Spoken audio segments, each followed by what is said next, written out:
মাত্র 2টা উপকরণ দিয়ে এই রেসিপিটা তোমাদের তৈরি করে দেখাবো। একদম সহজভাবে এই রেসিপিটা তৈরি করে দেখাবো। সুজির কটকটি। এই সুজির কটকটিটা খেতে কিন্তু অসম্ভব মজা লাগে। আর হ্যাঁ, এই সুজির কটকটি মাত্র 2টা উপকরণই হয়ে যায়, কিন্তু এখানে চিনির তাকটা যদি সঠিকভাবে তোমরা তৈরি না করতে পারো তাহলে কিন্তু কটকটিটা তৈরি করা হয় না। সেজন্য আমি একদম চিনির সঠিক তাকটা তোমাদের দেখাবো। অবশ্যই তোমরা প্রথম থেকে শেষ পর্যন্ত দেখবা। আসসালামু আলাইকুম, হ্যালো বন্ধুরা, তোমরা কেমন আছো? আশা করি তোমরা ভালো আছো। আমি আলহামদুলিল্লাহ ভালো আছি। আমার শখের কিচেনে তোমাদের সবাইকে স্বাগতম। প্রতিদিনের মতো আবার একটি রেসিপি নিয়ে এসেছি, সুজির কটকটি বা সুজির বরফি। আমি কিভাবে তৈরি করছি তোমরা প্রথম থেকে শেষ পর্যন্ত দেখো। এখানে একটা কড়াই নিয়েছি, কড়াইয়ে কিন্তু আমি 1 বাটি সুজি দিয়ে দিলাম। এটা কাঁচা সুজি নিয়েছি। অবশ্যই কাঁচা সুজিটা নিলে কিন্তু বেশি ভালো হয়, আর ভাজা সুজি নিলেও কিন্তু হবে, তবু কাঁচা সুজির কিন্তু কটকটিটা বেশি ভালো লাগে খেতে।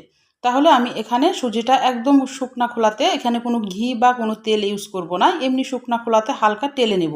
আমি একদম লাল করে ফেলবো না, সাদা কালারটাই থাকবে, কিন্তু হালকা টেলে নেব একদম লো আঁচে। একটু সময় নিয়ে টেলে নিতে হবে, তাহলে সুজির যে একটা কাঁচা গন্ধ থাকে সেই গন্ধটা কিন্তু চলে যায়।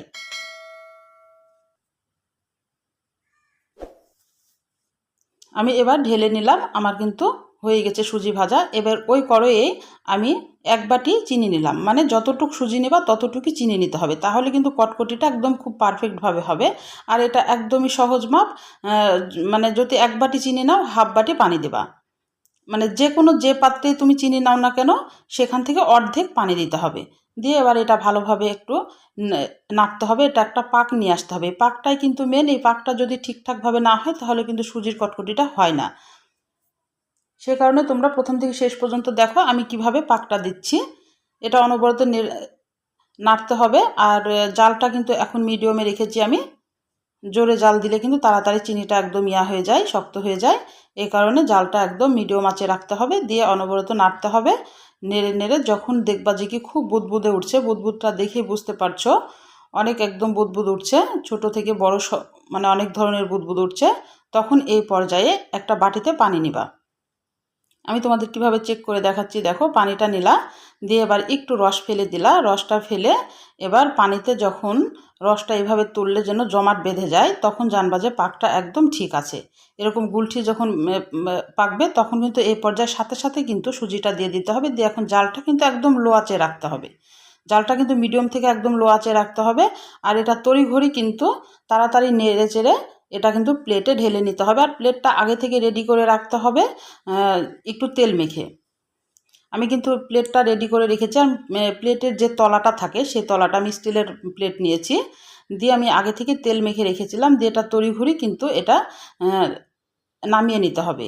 দিয়ে এবার চামচের সাহায্যে একটু সমান করে দিতে হবে, বা তোমরা একটু বেলনা দিয়ে কিন্তু এটাকে বেলে নিতে পারো হালকা করে, তাহলে কিন্তু সমান হবে। বেলনাতে অবশ্যই একটু তেল লেগে নিবা, তাহলে কিন্তু বেলাটা ভালো হবে। এবার তোমাদের আমি ছুরি দিয়ে কেটে দেখাচ্ছি। হালকা একটু 1 মিনিট 2 মিনিট অপেক্ষা করবা, যা একটু ঠান্ডা হলেই তখন এভাবে বরফির আকারে কিন্তু কেটে নিতে হবে এই কটকটিটা। আর কটকটিটা অবশ্যই এটা শক্ত প্রচুর, এই কারণে কিন্তু এটা এবড়ো থেবড়ো হবে। এটা সমানভাবে কাটা খুব একটা সম্ভব হয় না। আর এই কটকটিটা খেতে কিন্তু অসম্ভব মজা লাগে। তাহলে আমার রান্নার যদি কোনো অংশে তোমাদের ভালো লাগে, প্লিজ আমার চ্যানেলটাকে সাবস্ক্রাইব করে দিও, একটা লাইক দিয়ে রান্নাটা দেখা শুরু করো, ছোট্ট একটা কমেন্ট করে জানাও আমার রান্নাগুলো কেমন লাগে। পাশে থাকা বেল আইকনটা প্রেস করে দিও। আমি যখন এরকম নতুন রেসিপি তোমাদের মাঝে হাজির করবো, তোমাদের কাছে যেন আগে ভিডিওটা চলে যায়। তোমাদের একটা লাইক, একটা কমেন্ট কিন্তু আমাকে অনেক উৎসাহ করে।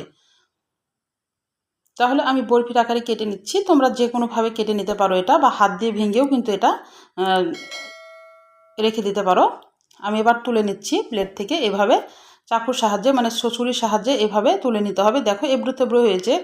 আর এটা ঠান্ডা হওয়ার পর অনেক শক্ত হয়ে যাবে কিন্তু।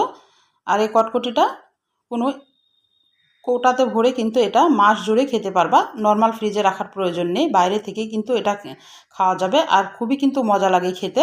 আর যখনই একটু হালকা খিদে পাবে তখনই কিন্তু একটা যদি কটকটি নিয়ে খেয়ে পানি খাওয়া যায়, পেটটা কিন্তু ভরে যায়। তাহলে আজকের মতো বিদায় নিচ্ছি। আল্লাহ হাফেজ।